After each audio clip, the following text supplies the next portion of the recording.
Ready? Okay. Going to call to order the meeting of the West Windsor Township Council for March 24th, 2025. Can you please call the roll, Allison? Gawas. Here. Jeevers. Here. Mandel. Here. Weiss. Here. Whitfield. Here. And have we adequately noticed? Yes, on January 17th, 2025, to the Times in the Princeton Packet, filed with the clerk of the municipality, posted in the West Windsor Township Municipal Building and on the township website. Please stand for the salute to the flag.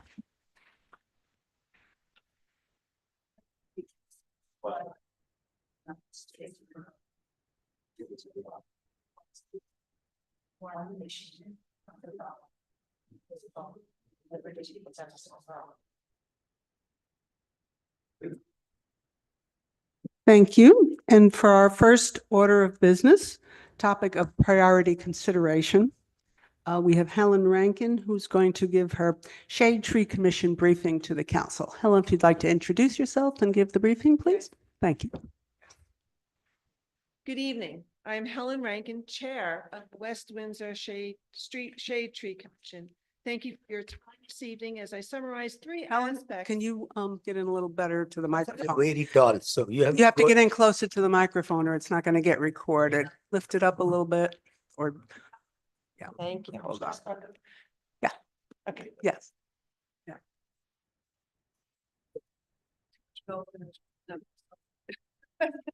Let the drama build.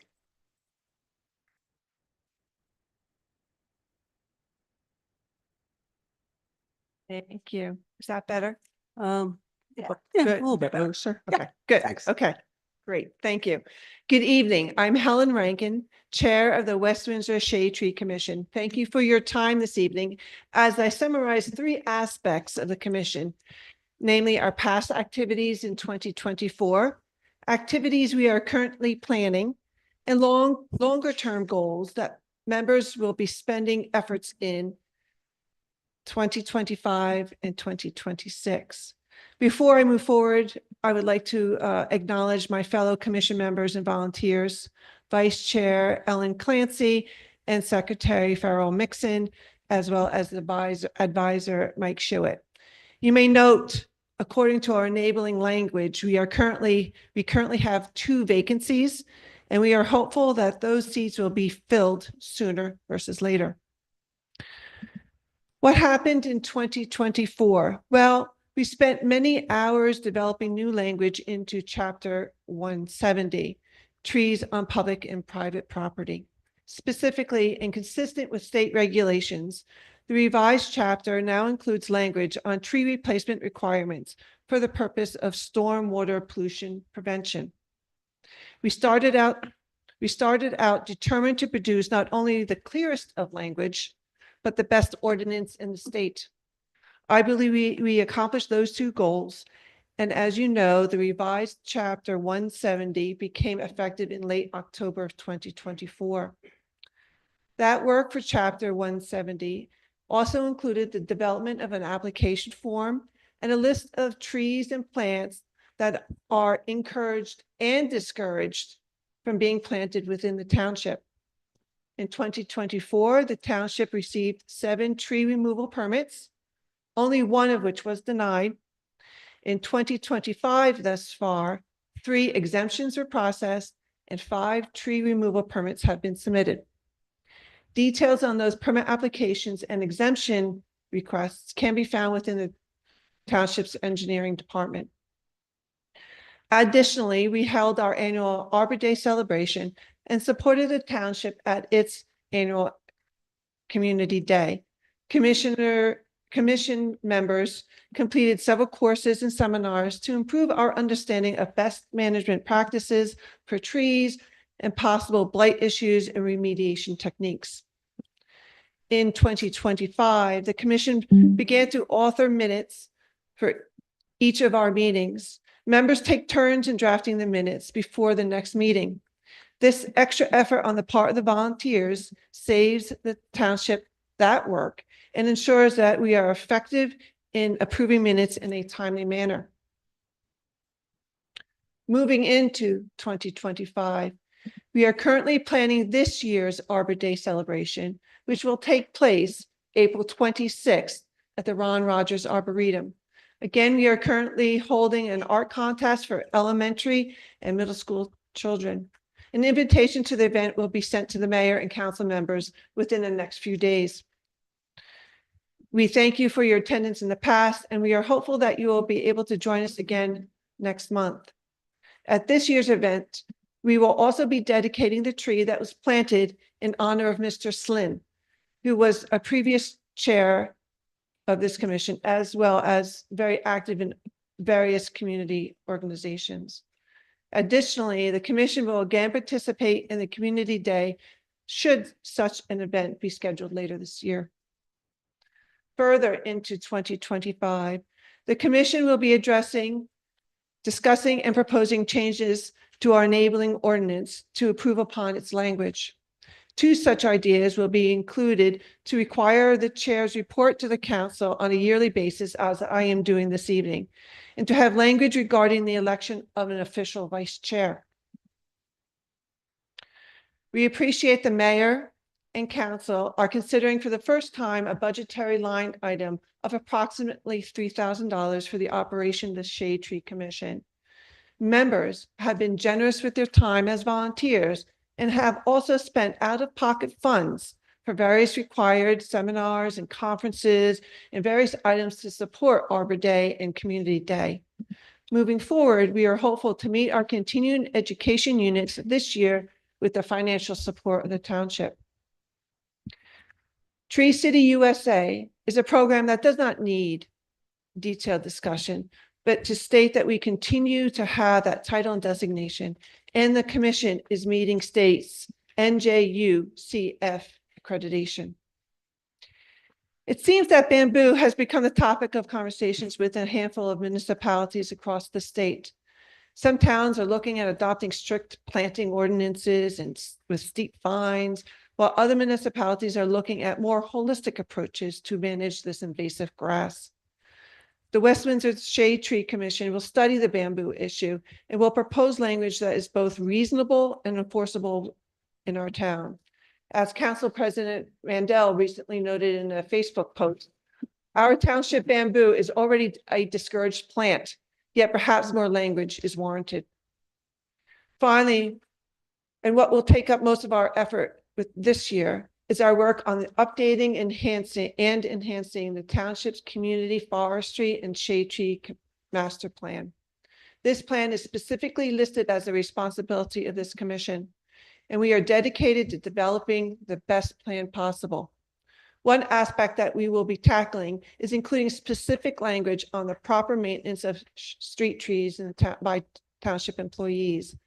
That maintenance section will be developed in conjunction with the Department of Public Works and will include a schedule for maintenance, much like we have a schedule for yard waste cleanup. Far too often, the township spends money on new street trees only for some to fail within 3 years. Just drive around the town, we all see broken guardrails, broken branches, and dead young trees. Those conditions should not happen. In closing, and on behalf of the members of the Shade Tree Commission, I thank you for your time this evening. We look forward to your attendance at our Arbor Day celebration in April, and we look forward to robust conversations of enhancing our ordinance, discussions on bamboo, and the community forestry and shade tree master plan as we work on those items. Thank you very much. Thank you, Helen. If you'll stay for a little bit, we'll see if there's some comments around the table. Anybody want to go first? Thank you for all the work that you do and the whole team's commitment to this very important issue. Thank you. Thank you. Right. Thank you, Helen. I think bamboo definitely needs a discussion because that keeps coming up every so often. I think that's I know in my neighborhood there's a bamboo issue happening between four houses because it has spread to 4 different properties now. So yeah. Yes, thank you. I'm liaison to the Shade Tree Commission. So you do very good work. You worked very, very hard last year on the ordinance, tree removal ordinance, did great work. And think we consider it one of the best in the state. Mhm. So thanks for all that hard work and to all the community members who contributed. We put the money in, we haven't introduced the budget yet, but there is a line item that's new this year for money for the Shade Tree Commission, because there are certain obligations, to get continuing education units or, Mhm. and all that. So we're moving forward with that. I think it's good with the public street, the tree maintenance, and also informing residents when there's a new public street tree put in front of their house, what are they supposed to do with it? How often they should water it, or let the township know if something's not going well with this tree growing properly. So I think that's good that the commission is looking into that. What else? And the minutes. Right, that's right. something this year that we said with all the boards and commissions, that they're public meetings and there should be minutes. So Mhm. thanks to all the members for doing that too. Of course, That's thank good. you. It's great group of Mm. people. Anyone else? Thank you, Helen. Thank you. Obviously, your passion and dedication for this over the years is truly appreciated. So it should be commended for the work that you do. So we're very supportive. So thank you. Thank you. Thanks, Helen. Thanks to you and all the members of the committee. Your role is even more important now that Dan has retired, because Mhm. Dan used to do a lot of those stuff. And I'm looking forward to your guidance on the bamboo, because that issue occasionally comes up, and I know once it takes off, it never does. And thanks for continuing the Arbor Day. It's not only important for Arbor Day, but I enjoy really the kids' participation and how skilled they are with Yeah. the painting. It's really great to see. So again, thank you very much. Thank you. Thank you all for your And support. thank you, Helen. And yes, as Linda mentioned, that line item was there. It's going to be going into the budget that we'll be voting on. So that should, I would guess, I can't promise, obviously, we haven't voted yet, but at this point, that's in the budget. I'm excited that you're looking at the bamboo, because that's something that's for years and years I've hoped that we could do something about. And I think if you were referring to that post where somebody was saying, "Oh, this is a benefit for the environment," and it's no. It's very, very invasive, and I know it's something that we're not going to go chop everybody's yard, but we need to have some control over, because it does go into other people's yards, and it's not just something that's restricted to your own property. And I was very thrilled to see that we have a list of trees that we don't want planted and trees that we do want planted as a guidance for people, and as an updated list that looks like a very doable, very good list. And when people do ask these questions, we have something to point to them. And as I do tell them, legally, we can only restrict those trees when it comes to replacement trees under the ordinance. But when you're putting in a tree, why not put in a proper tree, regardless of whether you're forced to? And we're I think we should have people see that list as a suggestion, regardless of when they're doing the planting or why.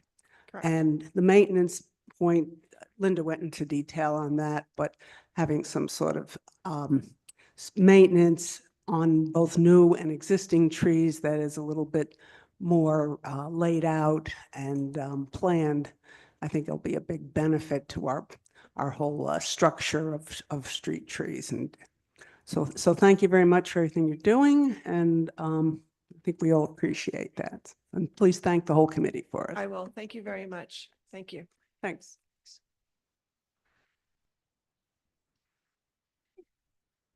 Moving right along, I'm going to open public comment. 30 minutes, 3 minutes per person. And anybody like to get up and speak? Dave? And please give, as you well know, your name and address. Okay. David Paris, 207 Washington Road in Penn's Neck. As I think all of you probably know by now, but I felt compelled to comment. Saturday night, we had a road rally that went right through Penn's Neck. A really thunderous amount of engine noise. no mufflers nearly as I could tell. I had my hearing aids out, went to bed, and I could still hear everything outside. My son, Tim, his mother-in-law lives with him next door. She was terrified. There were a lot of children and a lot of pets that were terrified too. It was constant. It was not a race, but it was a parade. It went on for about half an hour. And as I've told some people, I got over that fascination with engine noise when I was in high school. That was in the 1950s. I'm not sure what this revival has been. I don't know what the legalities are, and I also don't know if anybody local is involved. But I did want a conversation to be started about this. The police tell me that they did respond. And it was within a reasonable time. The complaints, I think, were quite numerous because my wife, Susan, was following them on Facebook, and they all recorded it in as it went. The police told me they did disperse. I don't know if they went somewhere else and started it again, but that's possible. I don't think this is the kind of thing we want, but as I said, it's not necessarily illegal to simply be out on the road, particularly if you're having an impromptu parade. On the other hand, this is a very undesirable situation. Washington Road, where I live, has very few sidewalks. It has pedestrians all day because there are commuters who walk to and from the train. This was dangerous for them. And I think we need to start a conversation as to what can be done to prevent incidents of this kind. Particularly as I understand it, there may even have been a staging area in the public parking area, which was next to the train station. And that probably is subject to some regulation. So I did want to bring it to your attention, and perhaps some discussions can ensue. Thank you. Thank you. Thank you, Dave. Okay. Anybody else wish to make public comment? Seeing none, I'm going to close public comment. Mayor, I will respond. you'll address that? Okay, Kerry? Please.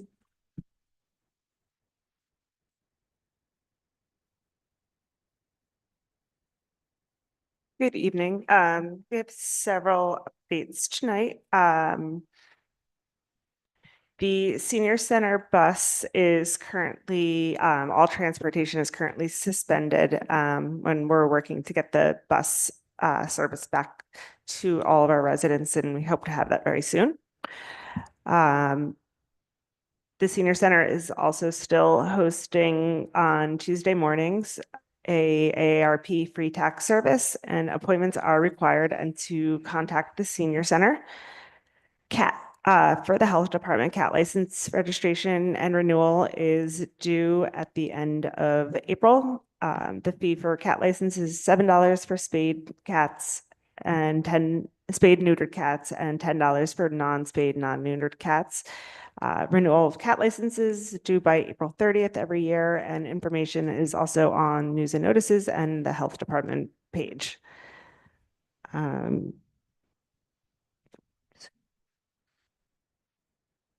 I know it's mentioned already, but the Arbor Day contest is the applications and submission of artwork is due by this Thursday, March 27th, for K through 8 for the Township Arbor Day student art contest.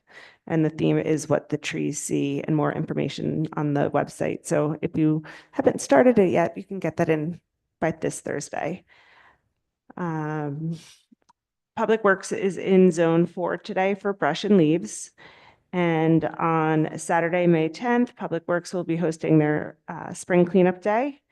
And more information on what is accepted is on the website. And as it gets closer, we will provide more information on that as well.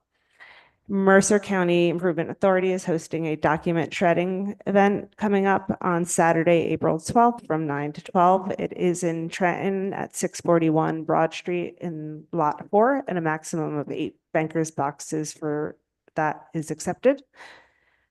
And they have also their hazardous waste and e-waste collection on June 14th at the Dempster Fire Training in Lawrence Township.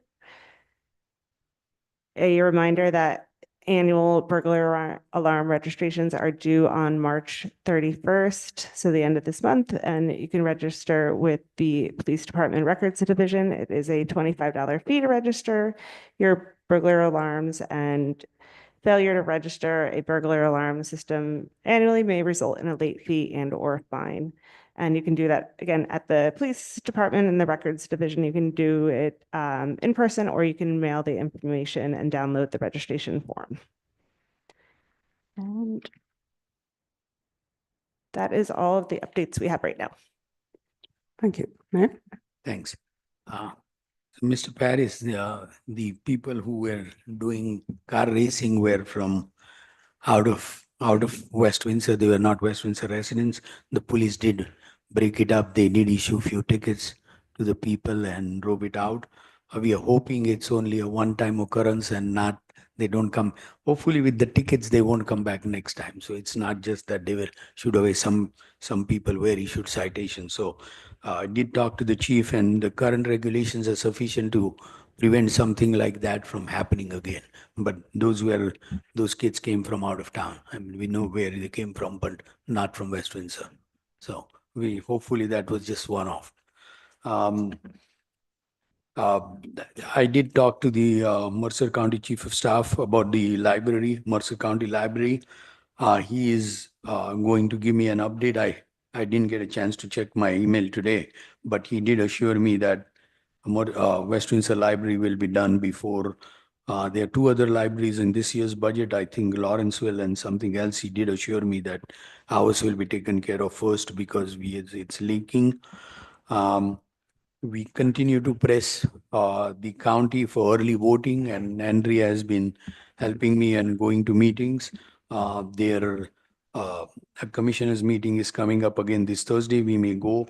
The question is, I did go to the election commission meeting, and they passed a resolution supporting our request. They did confirm that they do have the machines. One of the questions was whether they have enough machines available. They did question they have enough machine.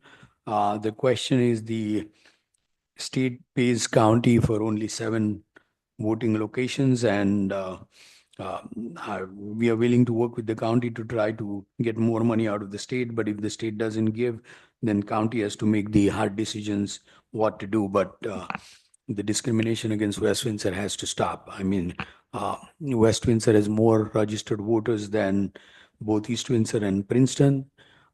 They have bigger population in both East Windsor and Princeton, and far more people in West Windsor voted last November's election than East Windsor and Princeton, and that too without having a voting location in town.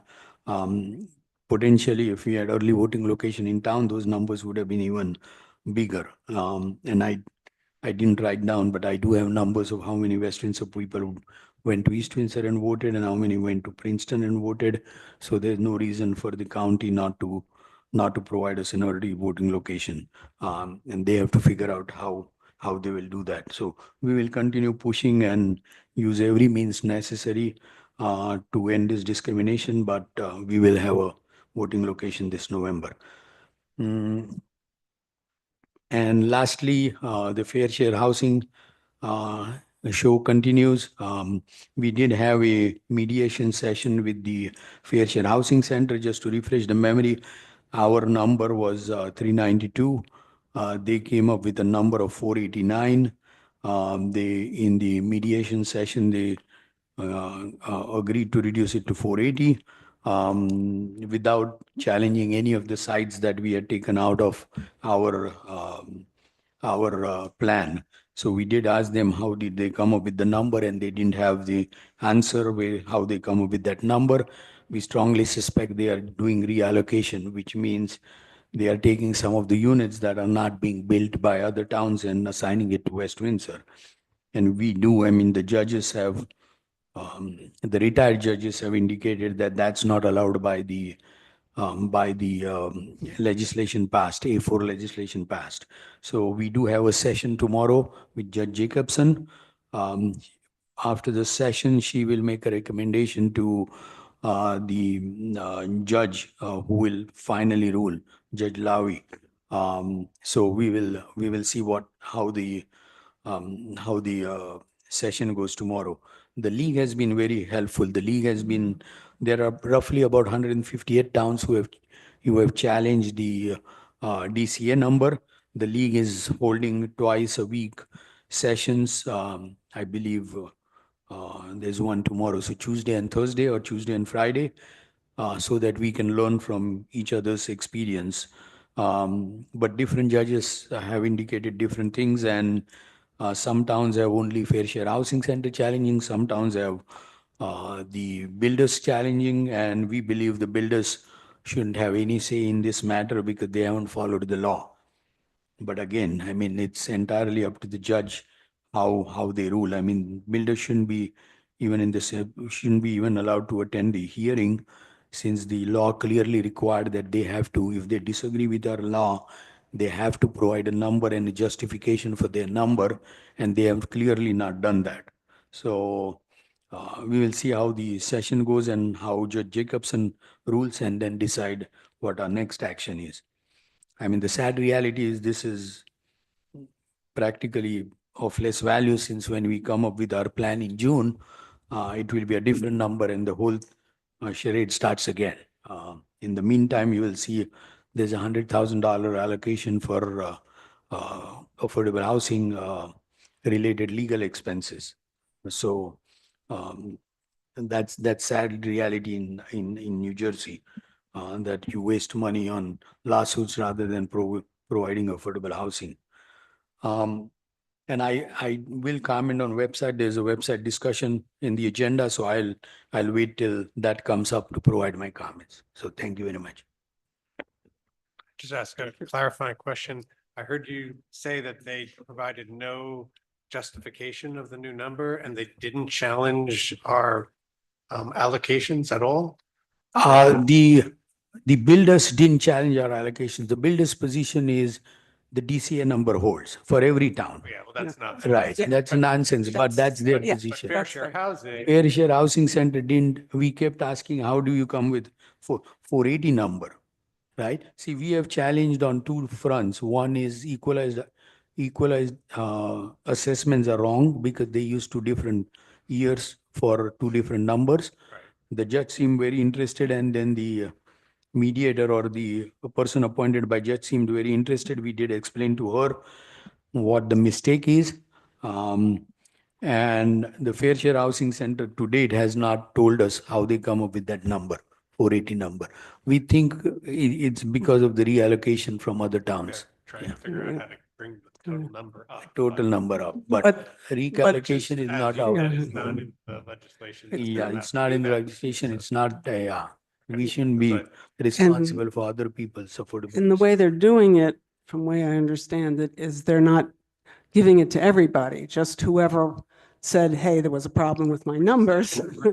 So, which is totally makes no sense, because you absolutely have a right to correct mistakes in the numbers. So they've arbitrarily not only said that the law says this, but that the only people or the only towns that have to worry about it are towns that had the nerve to ask for corrections in their numbers. So hopefully that kind of thing gets tossed, but it's New Jersey, so. Thank you. Thank you. All right.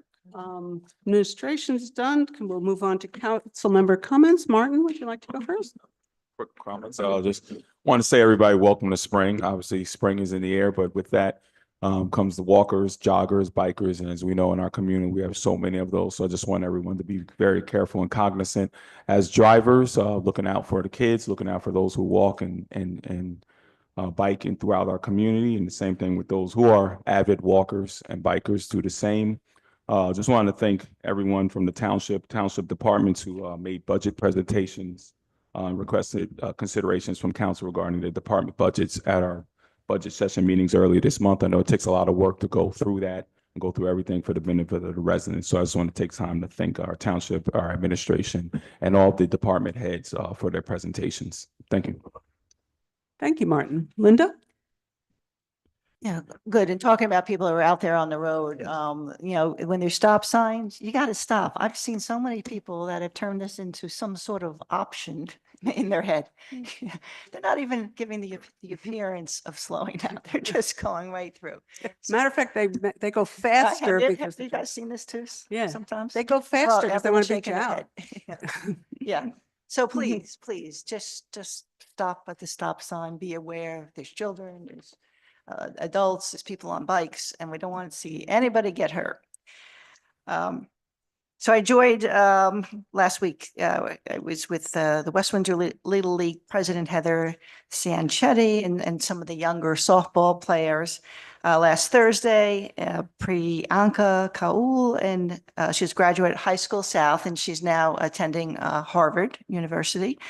And she's on their women's softball team. So they were playing Princeton this weekend, and they wanted to come a day early. So they needed a field, and they wanted to go into the indoor batting cage at Community Park.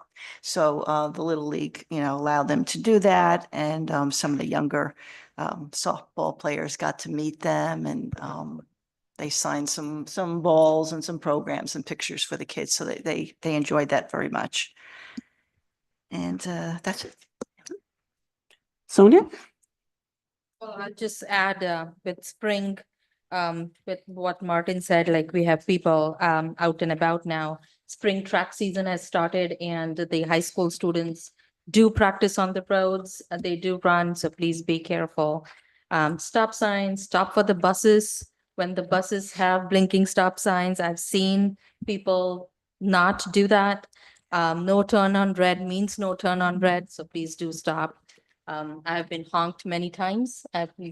I'm stopped because it says no turn on red or stop here on red, and people want me to move. So please look at these signs. There was a discussion happening at the traffic light by High School South, where we have new signs for no sign on red, no turn on red. And when I was coming here today, I actually made a point to see if I can actually see the signs. I can. The signs are placed on all four corners. On your, you can actually really see it. You don't have to look up at the light. It's right on the poles. So people just need to abide by the rules and laws and signage. Right. Thank you, Sonia. Dan? So, a few things. It's at the West Windsor Board of Ed meeting, which I'll talk about in more detail during our reporting time, but I wanted to just shout out and give a call out is that in this meeting, the Board of Ed passed a resolution affirming their DEI position, which I think was a courageous and committed and the right thing to do. It ties back into some of the budget decisions that they had to make. I'll get into more of that later. I also went to the meeting because I wanted to do a little plug because the next day I was speaking at High School North's Belonging Day. And I wanted to do a little plug for Belonging Day and DEI, which I did really need to do because that entire meeting was DEI in spades. But I did speak to probably about 60 high school students over 2 sessions. I was invited by the High School North GSA Alliance, and it was just great to see the turnout to that event. They probably had about 40 different speakers on all the different affinity groups that the students have. So it's great to see so much engagement with our young adults and future leaders there. Also last week, there was a public meeting to talk about the concept and the benefits of ranked choice voting, which is becoming a more popular topic across the state. Currently, the state statutes do not permit any type of ranked choice voting anywhere, even if a township wanted to have it. It's unlawful, and so there's legislation that has been introduced, and there's a movement to try to get the state to pass our legislator to pass legislation that would allow towns to choose, which is a process through referendum. It's not just arbitrarily decided, but at least to give towns that choice. Right now, nobody has the choice. So I think it's a really interesting topic that I would encourage all of us to like learn more about, because I think it's something that we might have to deal with in the coming years. That's all I have. Thank you. Thank you, Dan. And with all the thing about stopping on no turn on red, I do also want to remind people that it's weather's getting really nice. People are still out walking at dusk, and when you're wearing dark clothing, it's really hard to see you. So, please wear light clothing, wear reflectors, wear lights if it's going to be dark. Nobody wants to hit anybody, and the more you can do to be seen, the better out we'll all be. This week I'm wearing my Meals on Wheels t-shirt. I have every year for the last few years, I've been a Meals on Wheels Mercer County champ during the month of March, where I got to go out with one of the volunteers for the day and go to about 10 different homes delivering hot meals in West Windsor. If there's anybody who's looking for a volunteer opportunity, I get people all the time like, well, I'm not sure what time I have and if I can, and maybe I can do once a week. This is a really good opportunity because they are very flexible with what you can do.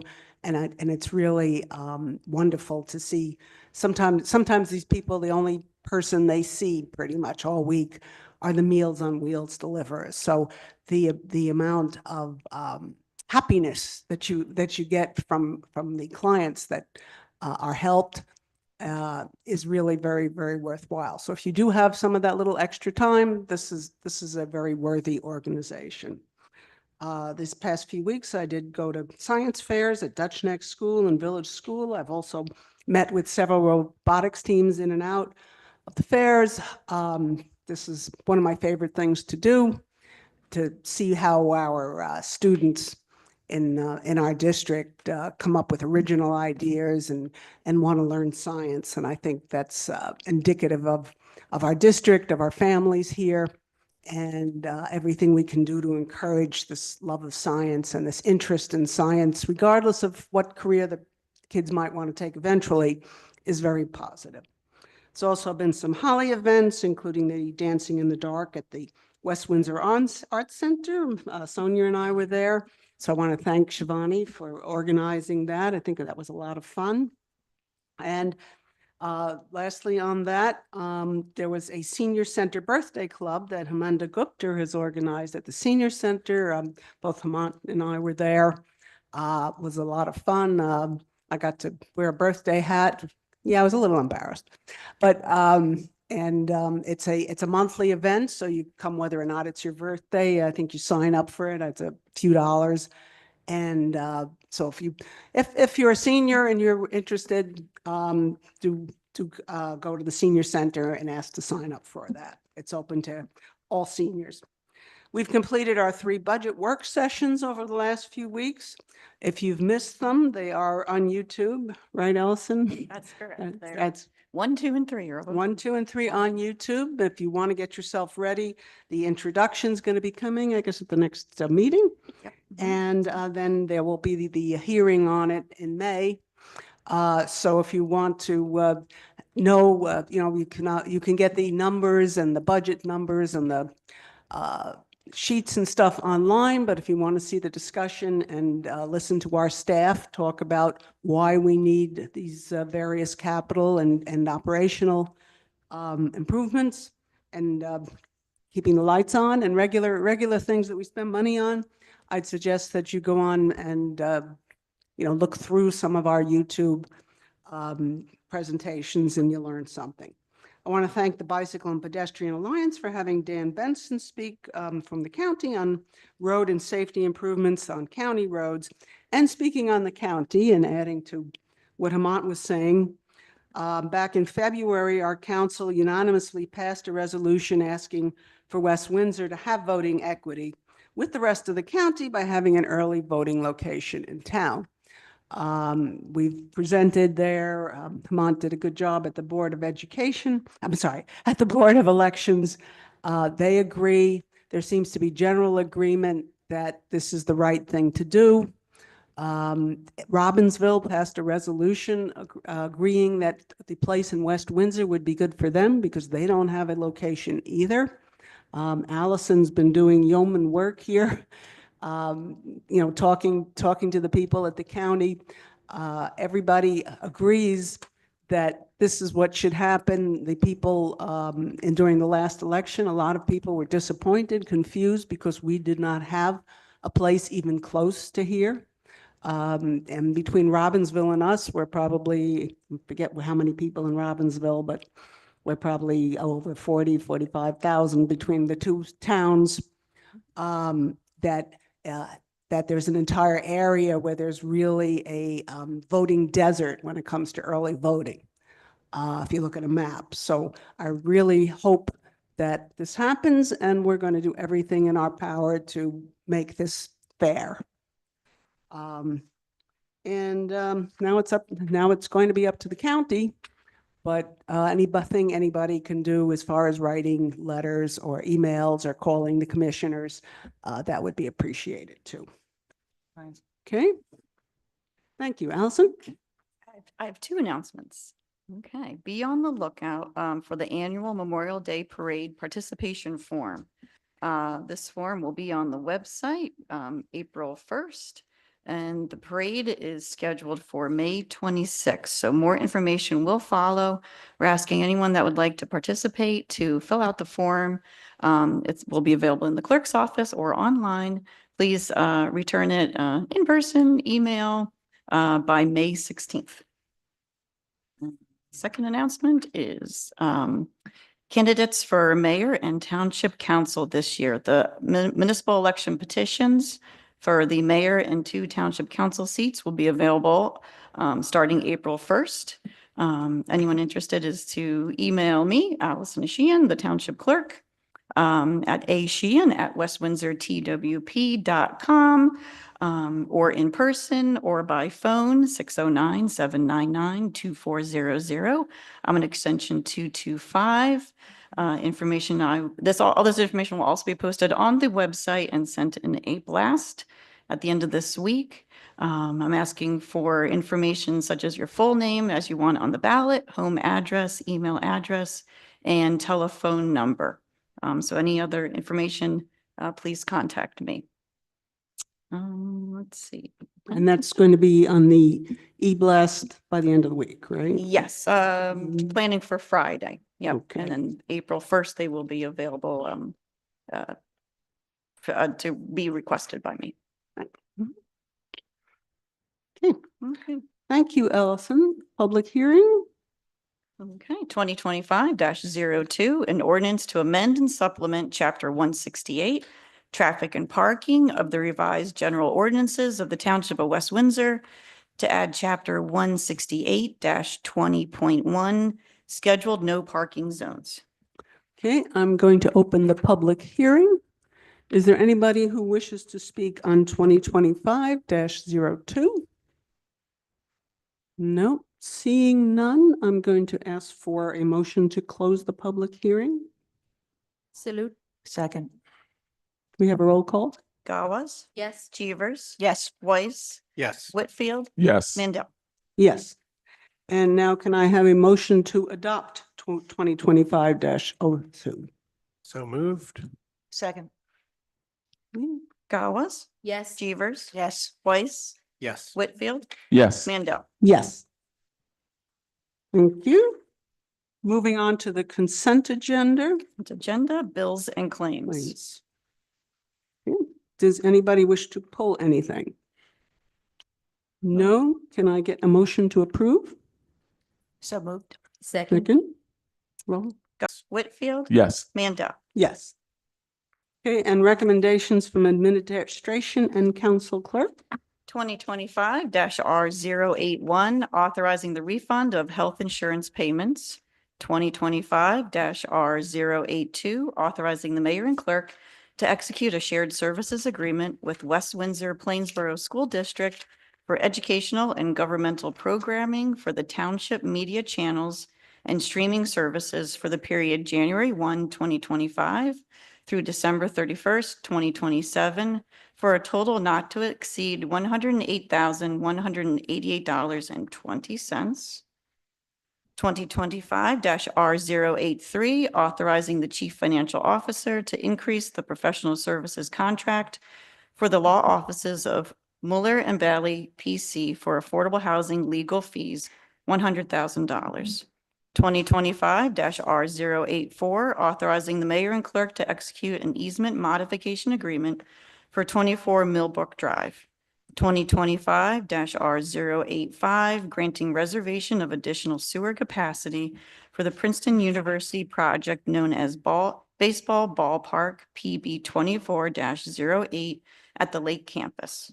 2025-R086, authorizing the business administrator to purchase hardware, software licensing and support for replacement of the municipal network infrastructure system from SHI International Corporation, a state contract vendor, $112,933.61.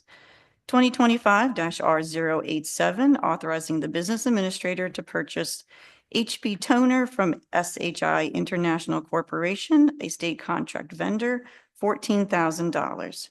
2025-R088, authorizing the mayor and clerk to execute a professional services agreement with Van Cleef Engineering Associates to provide engineering and land surveying services for the proposed roundabout at New Village Road West, Baxter Place intersection, $131,500. 2025-R089, authorizing the mayor and clerk to execute a professional services agreement with Van Cleef Engineering Associates to provide engineering, survey, and design services for the Woodmere Way roadway resurfacing project, $55,000.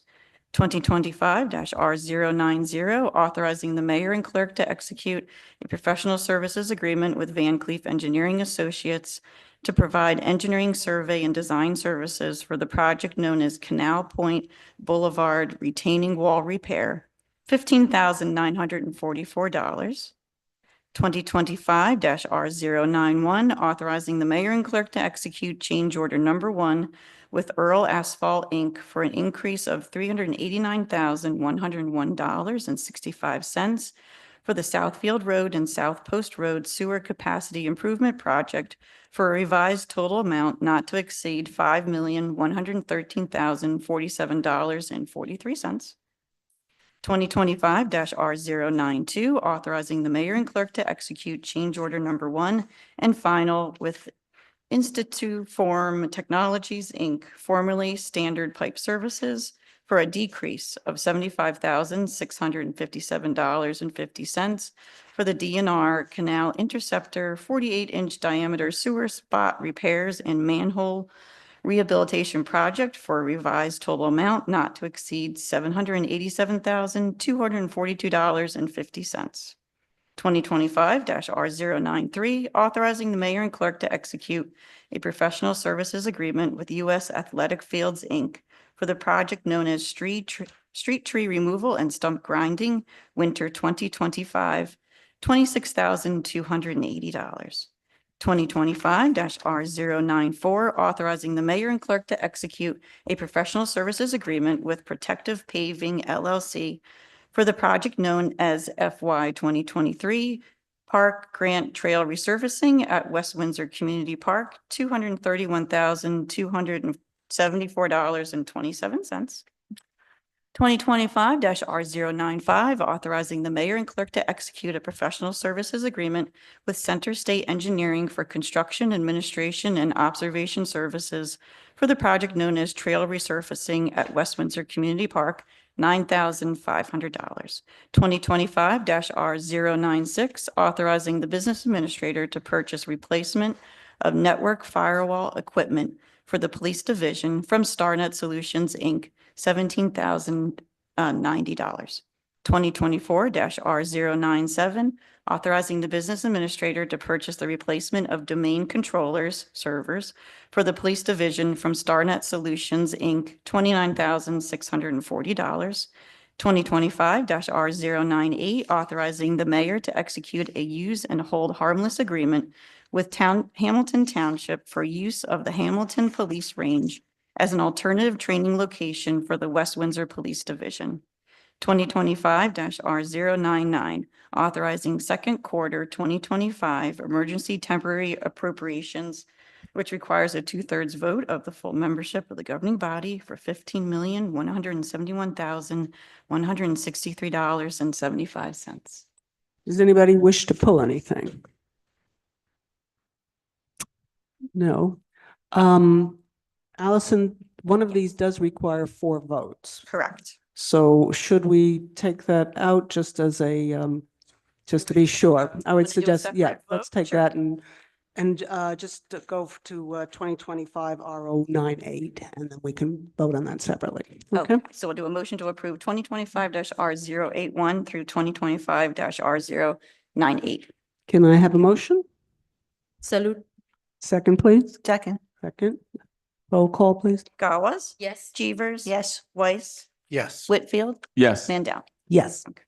And now on 2025 R099. Can I have a motion? To approve. Second, Gawas? yes. Chevers? Yes. Weiss? Yes. Whitfield? Yes. Mandel? Yes. Thank you. Okay. All right, we have no ordinances. And now I'll open for additional public comment. And we don't have anybody, so I have to open. Somebody could run it, somebody can run in here. I will close public comment. And let me do council reports first, and then we will do our website. Okay. All right, so for council reports, why don't we start with Dan? Sure. So as I said earlier, the Board of Ed met. The primary purpose of the meeting was to introduce the 25-26 budget. And the focus of this meeting was really about our DEI programs and why they are so pretty much integrated into the entire model that our school functions. It's in our mission statements, it's in the goals and objectives. There's programs specifically targeting, because the whole model of our school district is that we teach every child, no exceptions. And one of the reasons for affirming this, and they actually passed a resolution, which is posted on the website, so you can go read the whole thing, is because from the purpose of their budget discussions, they're looking at a worst case scenario where they're making an assumption that they will lose all federal funding as a result of what we're seeing in Washington with the elimination of the Department of Education and the concern about what kind of funds the feds are going to bring to the state, which could then jeopardize our budget. So they're taking a worst case scenario view to say it will be zero. So that's a couple $1 million likely that they have to make up. But they've been very sort of, they run a very tight ship over there and are able to make up some of that gap using mechanisms similar to our municipal fund balance. They call it a fund reserve, and a variety of other revenue streams, and changing some of the cost structure. The bottom line at the end of the day looks like it's going to be roughly a five plus change increase in the overall budget, which is on the high side. But they're fairly confident that only a small fraction of that will actually impact residential property tax owners. That a majority of that is being made up by their fund reserves and other funding mechanisms.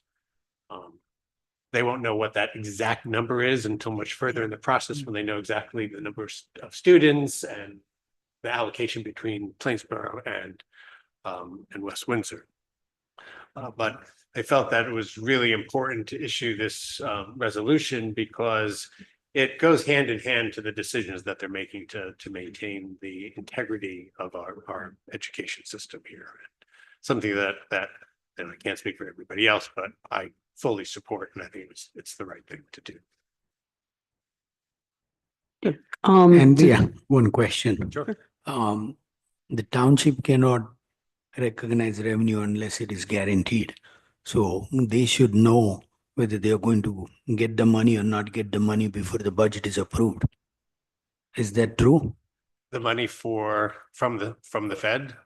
Any revenue the township, let's say XYZ is giving township revenue, we cannot recognize it unless it's guaranteed, Right. right? Yeah. So same rules must apply to the school district. So if they are thinking they will lose 3.5 million, 2.5 million, whatever million X dollars, they should know it before they approve the budget. Otherwise, they can approve the budget Yeah, so the revenue that they're taking in, from the federal. yeah, I mean, if they're saying that they will lose federal grant, they should get a letter from federal or state. I mean, that's why our budget is right. till the last Problem minute. is the timing of, so. I mean, this happens every year. I mean, we wait till the last second because the state doesn't tell us what our state funding is, right? Right. That's the whole reason why you don't get tax rate. We are not trying to hide anything. We don't know because the state doesn't tell us or the county doesn't give us their budget. So the same applies, but they have to know that number before they can approve the budget. We have to know the number before you can I approve think the budget. April 29th is their budget hearing, Yeah. right? Yes, And no, we have the meeting with the Board of Ed on April 29th.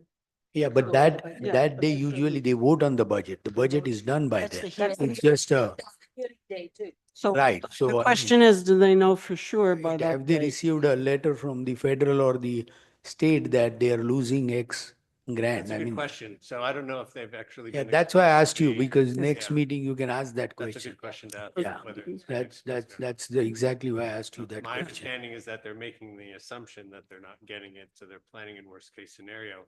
And when I talked to Dr. Adderhold afterwards about it, it's like, well, what if you actually end up getting it? Yeah. Then that just goes, into the reserve and they could move the. But then it's the same. I mean, you take it out of the reserve. They have the reserve, same like we have the Yeah, yeah. reserve. We take $10 million out of reserve, right? The same game then. Yeah, yeah, They can take it out of the reserve and yeah. put it in the reserve next year. But that shouldn't affect the tax rate then, Correct. because the revenue is still the same, Correct. exactly the same. So if the tax rate is 5%, that's something else that's causing the, I haven't looked at the budget. So, A couple of people called and asked me. I said, I didn't get a chance to look at the budget. I will look at the budget before that so meeting. that 5% that I mentioned is not the rate, that's the increase in the overall budget. It's the point two. 5.2%. It's something like a 5.1 or 5.2 increase in the budget, of which I understand something like 1% of that, or not 1%, that there's a 4% are from other increases, and about 1% is from this hedging about the federal Well, they government. can increase the budget all they want as long as the revenue increases. I mean, 1 year our budget Oh. increased by 10%. Yeah, Hmm. but- 2 yeah, years They but have that caps 2.2 as is well. not the Yeah. tax. Yeah, it's not, no, it's not As the, long as the revenue increases and the tax impact will be minimum. Because the county is going to raise taxes the same amount like last time. Yeah. It's going to be high. I mean, that I know. Yeah. Uh, My sort of main talking point, especially when we talk to members of the community, is for people not to get alarmed when they see a 5% increase in the school budget, because they're gonna think, oh my goodness, my taxes are gonna go down 5%, and that is not the Right, case. right. And I've even seen some people put Facebook posts out there sort of implying that, and I've asked them, I've actually to take their post down because it wasn't really an accurate reflection, and we don't want to create these inflammatory remarks and get people upset about something that's not really gonna happen. Right. So. and they're able to do this, I understand, without a referendum, because they have the same as we do, the whole cap thing. They have money left in the cap. And then there's also some extra money that is given for inflation. And then some of that money, I think, is health related, a lot of it. So they are not in a situation where it requires a referendum, from the way I understand it. Which I think would make it a totally different situation if now everybody was arguing over a referendum on the budget and there was some chance that it could go down that way. So. Okay. That was it. And you understand that if they do wind up where they don't have an answer and they wind up having to leave that there and then get that money, then instead of spending it, they will put it into the fund Reserve. balance, right? would be would be nice to hear that officially come out and say it, so. Yeah, we can ask them on the 29th, we can ask them to officially come out and say that. Thank you, Dan, for a very detailed report. Okay, let's move along to Sonia. Affordable housing has not met this month. An emergency management council meets only once every couple of months. So that meeting was done in February, which I had reported upon. The parking authority met on March 19th. The police reported that last month they responded 16 different times at the station. Daily parking has gone up since 2024 about this time around, but the permit parking volume has gone down. So I think the theory is people are not commuting as much, or they are using more for daily parking as opposed to permit parking. So Right. there was a long discussion on the bus depot project. If everything goes as to their timelines, they are hoping the project would be done by late fall this year. So their goal is before winter, if that project should be done. So which would make that area look much nicer. I think right now the first step is the remediation and demolition of the buildings. I think they need a agreement between the township and parking authority. So I believe they are working with engineering to get that done. There's an agreement for right of way or something that needs to be done. So they actually expect by winter to have that project started with all that going on? Yeah, so I think they're very close to filing for, there are two different grants for this project. I think there's one timeline, one is in April, due in April, and the other is in July, the deadline. So they're working towards that. And then once the demolition is done, I think the timeline as of right now is like towards fall to early winter is when they're looking at the project to be completed. Okay. That's it. Okay, Sonia, Linda? The Shade Tree Commission will meet this Wednesday, March 28th at 6:30 PM in Room B in the Municipal Building. There was mention of bamboo earlier this evening, so that is listed as one of the topics on the agenda. Yeah, I saw that. I'm all excited. Right, so it'll be interesting. It's a lot on the agenda. And as Carrie mentioned earlier, Arbor Day artwork from the K-8 students is due this week. What the trees see is the topic. And I also attended the science fair at Village School earlier this month, and it's amazing how prepared our students are, and also to discuss their projects with members of the public. So it's we're proud of all that they do. Thanks. Martin? Sure. Human Relations met last Tuesday. They're in a full discussion to have a community cookout with the Recreation Department. Obviously, this would be one of the first overall community cookouts with the absolute goal of bringing the community together. Regardless of political affiliation, as they've said, cultural, ethnicity, background, or economic status, the cookout will be based solely, like I mentioned, on communal togetherness, unification of our residents. A date has not been set, but I will let everyone know. Thank you. Did you say cookout? You mean, so there's actually going to be flames and stuff to cook on? Yes. All right. Oh, hey. Oh, nice, nice. Okay. All right. Bringing my. Yeah. No microwave. No microwaves. No. Okay, marshmallows. Let's do some more. Okay, yes. Environmental Commission met, and one of the main things they were looking at was the number of points and the various projects that we have that are related to sustainable Jersey. And Dan Delbomilsky was there. And we went over the list of potential projects, what people can do to enhance some of the projects. I got a couple assignments out of finding some pictures. And we're, look like we're well on our way to a good recertification again this year. So part of the advantage of doing this is that we work more on the projects and we take a look and see how we can enhance them as we're going along as we come down the home stretch. Thank you. All right, we're now going to go on to the website discussion.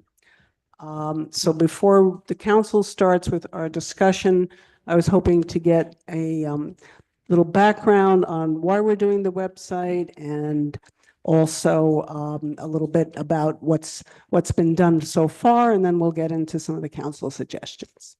So She'll give you a little update and then I'll give my same okay, speech Carrie I will gave give that every time. background and then you'll say something. Yeah. Thank you, Carrie. Go ahead. So the current host of our website, City Connections, is in the process of retiring, and so they're shutting down their business, and they will continue to host our website until the new one is up and running. But that is the reason why we have transitioned or are in process of transitioning over to a new host and design. So the current status is, I know I've provided the screenshot of just the template of the layout. So that's where we're at with that. We are currently working on the sitemap of it. And now with the feedback that we've received from everyone, we can take those things and try to revamp whatever is on the sitemap to really incorporate that. And then wherever we get to the next step, hopefully be able to provide you better updates on the status of it. But I think we'll take all of your feedback and incorporate it and see what kind of actionable items we can do to be able to make sure that we have the best website for our residents and take those things into consideration. Currently, our IT staff is out of the office and out of the country. So as soon as they get back, we we'll be meeting to get a further update on that. Okay, and that'll be like a couple weeks or something. Yeah, our huge IT staff of Hmm? one is visiting India. So, I was going to say our big staff, yes. yeah. Yes, No, our big Lalit- staff. Lalit is, And our other half of the staff was out of the country too previously. So, but I think that the items that you provided are super helpful. So, and I think I know how I use my own township's website, and those are the things that I get frustrated at too. So that's what I keep thinking. So a lot of things are the same things that we were thinking about as well. So. Thank you, Carrie. Mayor, did you yeah, want to say so before I we start? mean, she gave you reason why we are doing it. And the old company has kindly agreed to support us until our new website is up and running. Again, my whole philosophy is give us actionable ideas. I mean, some of you have given us many of those things we were going to do anyway, but those are good ideas and we will try to implement as many as we can. If we can't implement it, I'll try to explain to you why we can't implement it or why we don't want to implement it from philosophical point of view. Just for example, online reservation for parks, it appears very easy. Mayor, I would like to give the council a chance to kind of like discuss the ideas before. No, I'm just giving you a philosophical example. Yeah. I'm not going to Yes. I'm please. not going to comment on any ideas right now. I'm just saying some ideas we may not implement because there are operational issues. And that is one example, the operational issues that we cannot, that's the idea you've already given. So you give us all the actionable ideas, we will implement as many of it possibly can. But I don't want to have a philosophical discussion because at the end of the day, I don't really know what you want out of it. So. Okay, what I'll do is we'll go around and everybody can kind of just give a little bit of the highlights of what they're looking for, and then we can have a little bit of course discussion on it. Linda, you want to go first for this? Well, I looked at some of the websites, Carrie, that you had mentioned and all. I guess one of the things, it seemed to be a common thing for several of us, was like have a pay bill online section.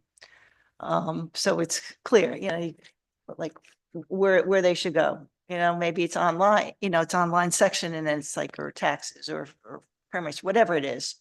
Yeah. Yeah, and a lot of other websites seem to have that. Any sort of maps section, maps for tax parcels, tax assessment, zoning, deeds and records is useful. As much as possible, so people don't have to call and ask if they can get it on the website. That will, you know, be more efficient. I saw a few how do I sections that help residents navigate the website in a timely manner. A few of them had that. It was called, quote, how do I, ... Complaints and suggestions. I think that's another common thing for people. I mean, we do things for potholes, but what about other complaints in other areas? And maybe even suggestions as a positive thing, not just a complaint, you know? Yeah. I saw on one website out there, a section on how to review our website in another language. So that I saw that only on one, but I put it in here since we're very multicultural here. In the section on weekly construction traffic forecasts, including road closures with an emergency map. So that would have to be something that engineering give, you know, the most recent updates. Could be weekly updates, it could be, you know, daily updates. But people are always kind of looking for that.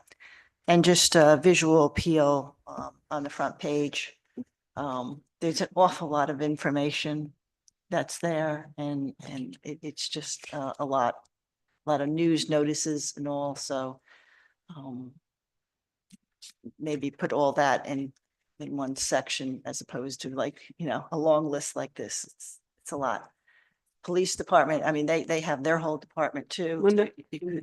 You could you know, police, I think we already have one where you can click on and put that information in there and people can go directly, you know, into that. So. Very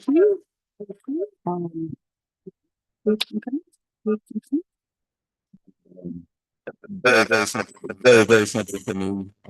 When it comes to the website, eye-friendly and user-friendly. In my sports facility, we'll see a million customers this year, and we're continuously working on our website. But like I said, we'll have so many people coming to my job through the front doors, but there's so many important things, actionable items, terms of user-friendly and eye-friendly, I think is very important to a website. So I won't go into so many details because many of my council colleagues have already written out so much stuff that I totally agree with. But I think just in this era that we live in now, so many people are looking on their phones, they are looking on desktops, and they just want to be able to find things. I would say in a term with the quickness as opposed to having to navigate through so much to find what they're looking for. So I think this the key thing for me. It says user friendly and eye friendly is very, very important. Thank you, Martin. Dan? Yeah, so I think the common thread of all of our comments is that we're all looking at ways to digitize or automate functions that people do all the time, and just to make it easier for them. I recognize the challenge behind some of that is that the website is just the user interface. So digitizing or automating a function does require changes on the back end, on the administrative processes. It might be process engineering. It just doesn't happen magically just because you have the website there. So I recognize that we have to kind of figure out what's feasible in the time frame. So I think what I would like to sort of see is that I don't see this as like a single event that happens. This is, to me, the beginning of sort of a continual improvement process as we continue to bring more modernized service delivery to our residents. We can't do everything at once because that would be way too overwhelming for the organization, being the administration and the folks, to actually be able to do that. So there has to be some view of what sort of that long-term plan looks like and what are sort of the key functions and services that we want to do over the course of time. And that's why I kind of asked for, like, what is what is the functional requirements? What does the design plan look like? And that's a living document, right? That keeps changing. And it gives us the opportunity to also evaluate the success of how it's working, evaluate what, maybe we reprioritize things as we move along the process. But I think it's really important to do this from and my guess is that the organization, based on the fact that they have a pretty large portfolio of integration points, and many other websites down, they understand user-centric design. They understand sort of modern website design. It's not just about a place where people go to get information. It's 2025. These are applications, right? And they, looking at their sort of service portfolio, they include like the options to do what Linda asked for, to be able to automatically report stuff with some geolocation tagging. They have all that stuff. Now, none of that stuff is free, right? Everything has a price tag to it. What I don't have a good feel for is sort of what we're committed to at this point. What is sort of our vision of how do we see this playing out in the next couple of years? It would be nice to sort of see maybe a roadmap of sort of the different modules that we think would make sense. Because I think there's a lot of opportunity here to really improve the experience for our residents, but also improve the way the organization functions. I mean, talking a little bit about diversity, we have an incredible diverse set of people up here. And if we wanted to get deep into recreational facility management, Martin has that in spades, right? And if we wanted to talk about emergency services, I'm sure Sonia and others could jump in there. So I think I've demonstrated that I'm a fairly humble person. I don't like to brag a lot, but this is what I've done in my career for the last 30 years, is to help organizations transform and innovate using digital technology. And it's not about the technology. It's about the underlying business processes that are needed in order to support the technology. So I think if we think of it that way, we can be successful in what we deliver. And part of recognizing what is going to be successful is knowing what we're asking for. So I get uncomfortable when I don't see sort of what we expect to get back, because then how do you know you were successful in the project if you don't have it well defined up front? So it doesn't, everything doesn't have to always be wrapped up in perfect, but it would be good if we get a sort of a better idea in the terms of like a roadmap of what we expect to see in some of these functions. Some of what we've asked for, I think, are organizational things of the way the website looks. And those are probably fairly easy things. It sounds like Carrie's probably thought about most of them already. And those are all good things. And maybe this first phase is truly, we're sort of in a position where we have to move to a new website. And so this wasn't instigated because of a desire to change things. It's really, the first step is because we have a need to change vendors, but it also creates this opportunity for us to do something bigger and better and more valuable. So that's a little philosophical, but I think we're going in the right direction. I think it'd be just helpful, especially since we're using public taxpayer dollars to do all this, to get a sort of a more clear roadmap of what it's going to look like. So, thank you. Thank you, Dan. Sonia? Well, I don't want to take too much time. I think my colleagues here have mentioned pretty much everything. One thing that I keep going back to is when we, if somebody opens up our website and if there is a actionable item for a recent action, like let's say reminder for the alarm permit, right? So maybe a pop-up window, like this is the deadline or something like that. If there's an emergency and we could road closures and just make it easy for a user to just get that message right away, as opposed to digging into, the update section where you have to go down like 5 pages. You have to know find it's a there particular too. You have to have seen it before to know that it's on the third page. Right, exactly. Yeah. So I feel like if there is a immediate actionable item, if that could be something I think would be very helpful. For our residents, that's something that always bothers me. So, and I think among all of us, we have gone down our wants or hopes for the website. But at the end of the day, I think we just need a user-friendly, easy website, right? So, yeah, anything we can digitize, online bill payments, reservations. I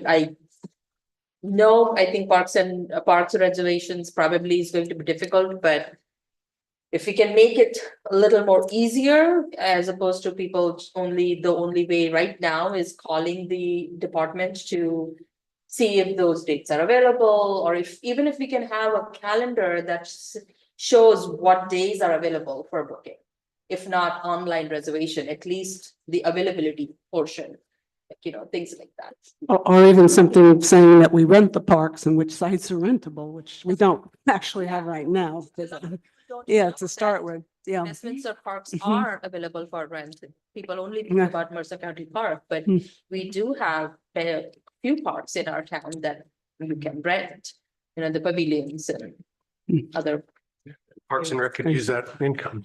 they Yeah, can definitely. Yeah, certainly use things. we've missed out on some income, I think, and I think we used to have that. I remember there used to be a way where you could at least look and they would say, here's this is and here's the price. So I'm not sure what happened with that. So I'm hoping that should be a Yeah, quick the price fix. Structure even. That should be a quick fix they could put on the current website. I think it just fell off at some point. Anything else, Sonia?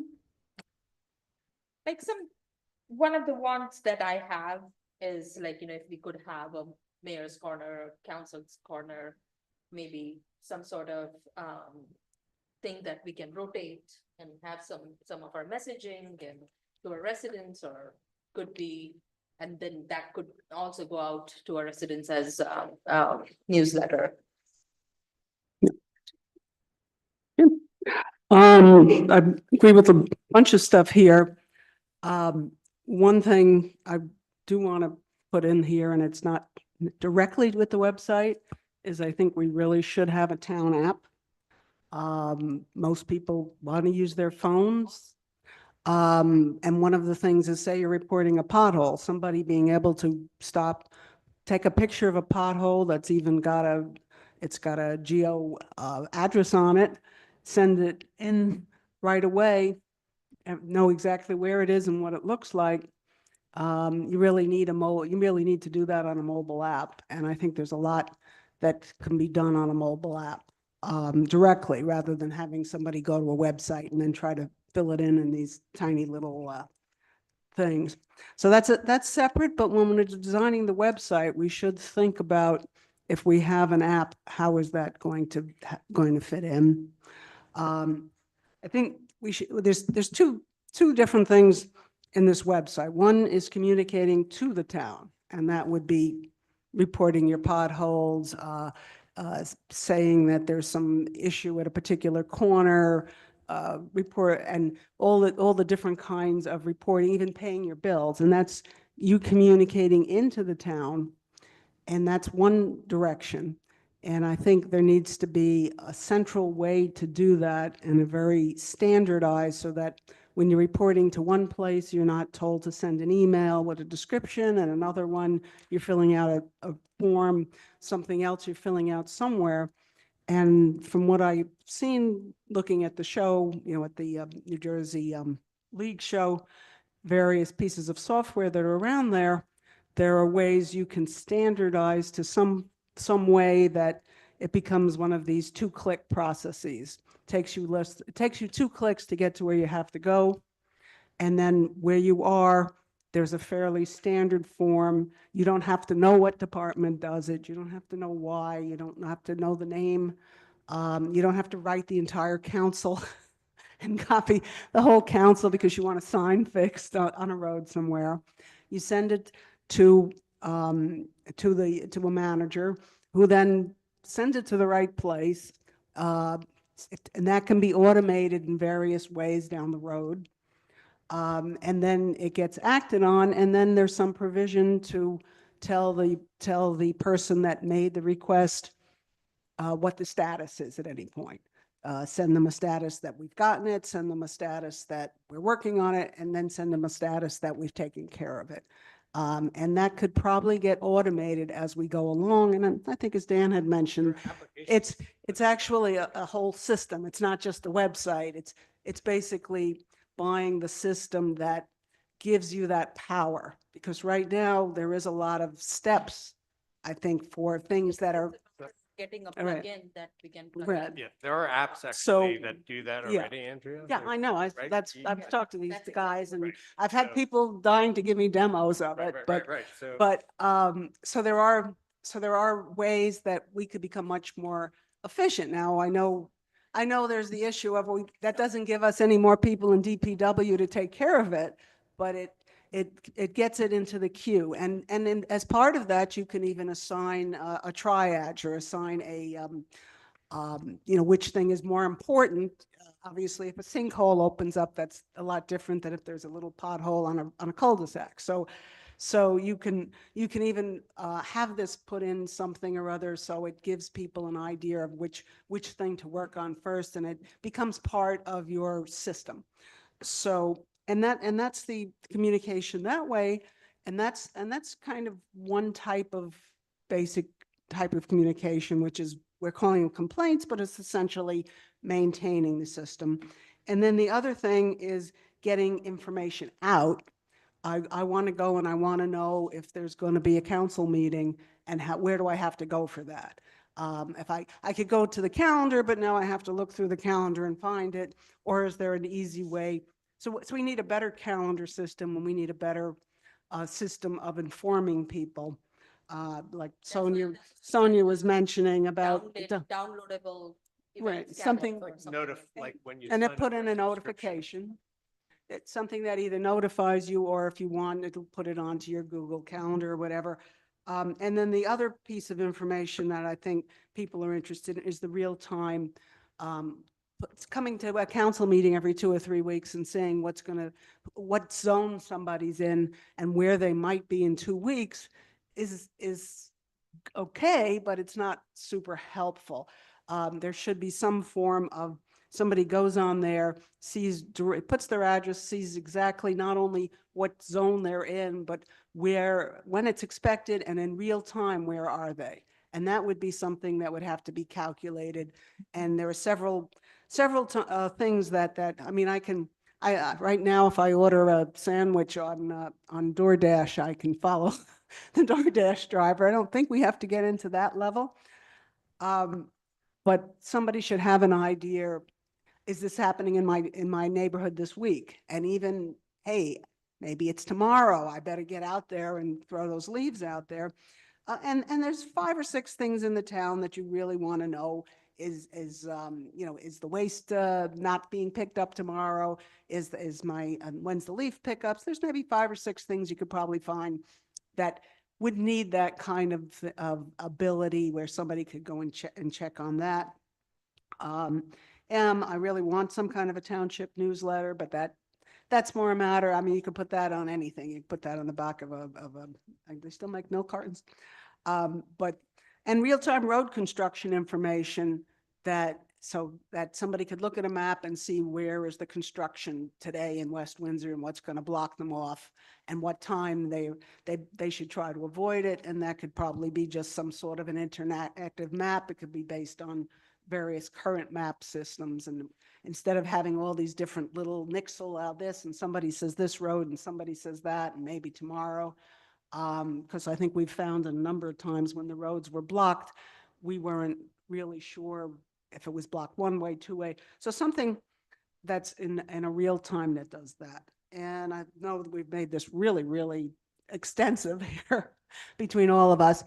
But I think we could start on some of these improvements. And I think we're all kind of on the same page, what we're looking for this to ultimately turn into, and maybe what could be almost a quicker fix when there's a new website and becomes a lot more available and visible and stays visible. One problem is the disappearing document. There's an announcement, there's a document, it doesn't really go in any of the little boxes. And then I'm not even sure if it's on there still or somebody pulled it off, but you can't find it again. And it's something that was an announcement on something you'll want to see again. And so I'm suggesting that you can sunset some of these. If it was yes, tomorrow this road's closed and tomorrow's over and the road's open, you can sunset that and say, take it off. But a lot of other stuff you would like to have the capability of finding it. And that's my soapbox on this. Does anyone have any other? No, it's just, I think comments we on all this? had good ideas. We're all on a like similar playing field of ideas and what we want. But my question now is it's budget season. We've concluded a lot of budget discussions and this has sort of come up either through budget or tonight. Do we have enough money to do some of these ideas? I don't know if these projects are a few thousand, 10,000, 100,000. I don't know. I mean, we don't know yet, but we want to do a lot. And if there's time to put enough money in the budget to do these things this year. Otherwise, you're another year out and we're working on this now. Doesn't mean we can do everything at once, but I'd like to see some progress on that. I mean, I I'll think speak that's with. that's a fair question to answer first, maybe, and then you can. Yeah, I mean, if you've enough money to do everything, we haven't first decided what everything is. So I cannot answer, we have everything to do. See, the first task as just to use some of your comments that some of you made. As she said, the main purpose is that they told us we are shutting down. If they shut down tomorrow, we are in big trouble because we don't have. So the first task was to move over the website and improve it as much as we possibly can during the move over. We are not trying to redesign the entire business process. I mean, if it was a big tech company, they will start with, okay, what do you want to achieve? Go back, redesign the business process and then do the website. That's not the intent here. The intent is to first move the website, improve it as much as we possibly can, accommodate some of the things that you do, and then continuous improvement, as you talked about. We will go doing continuous improvement, right? We may be able to, the aim is never to do 100% of what everybody expects, because that will, no, more than impossible. After a certain point, it's a law of diminishing return. You end up spending far more money than the result you get. So at some point, somebody has to decide that, okay, those two things we can do, but you can live with it, right? Again, some of you talked about emergency and you want live update. I mean, what you consider as emergency, we may not consider emergency. If a road is closed for 1 hour and you say, no, I want to know that very minute, we may say, no big deal. You go there, like yesterday, New Village Road was closed. I went there, no big deal. I didn't get upset. How come you didn't post it on the website? Even if you had posted on the website, I may not have looked at the website before. Well, Yeah, the poll snap, So I know. right? The poll snap. Okay, then join us. So I went there, I Yeah. looked around, no big deal. So again, what everybody looks at as an emergency may not be true emergency. I mean, when people complain about roads and stuff, the police will always tell me that's 1 hour a day. Is that an emergency? Or people can't manage 1 hour a day? I That's think so. like Or So real time for like currently, garbage collection and real time for leaf collection, those seems to be. no, things see we that, get a see, lot more I wrote questions down about. several Yeah. things. It's a Yeah. great idea to put leaf collection this week, right? Yeah, yeah, Or leaf yeah. correction next week. Then nobody has a right to complain that I didn't know, Right. right? And maybe The people will biggest- stop putting their stuff out. No, but 3 weeks biggest ahead of problem time. we find is people Mhm. put it the day after you pick up, right? And it's Right. there for 4 weeks. But now they don't have the excuse like I didn't They realize. don't it at least have an excuse. So I did write down several good things, several great suggestions that we will definitely implement, and they will have an immediate feedback for us, like leaf collection That's next a week. quick, I mean, I look at this as quick wins, and right? And so when you Yeah. create the new Mhm. website, it immediately has these handful of new features. There might not be, Right, great. and then, It's not, you know, and- like we're and- inventing sliced and- bread or And anything, some but of this information it's is good. already available on Recycle correct, Coach. correct, correct. Well, Recycle Coach isn't a real-time update, It's- yeah. So, But it at least And has it's- a general idea of when it is. Yeah, it basically is a calendar and. yeah, so to answer Yeah. Linda's And it's question, gotten bad. right now, we don't need any money. If we need money, if we need to get more software or stuff, we will come and ask you. But right now, we don't need to change the budget. Well, some of the stuff we've asked for, it's almost a matter of you want to change your process, and then once you've got your process, then how do I make the website reflect the process too?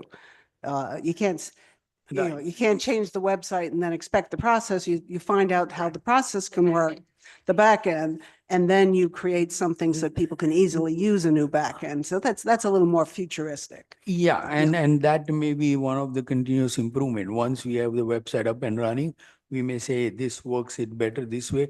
We may change the process and then change the website.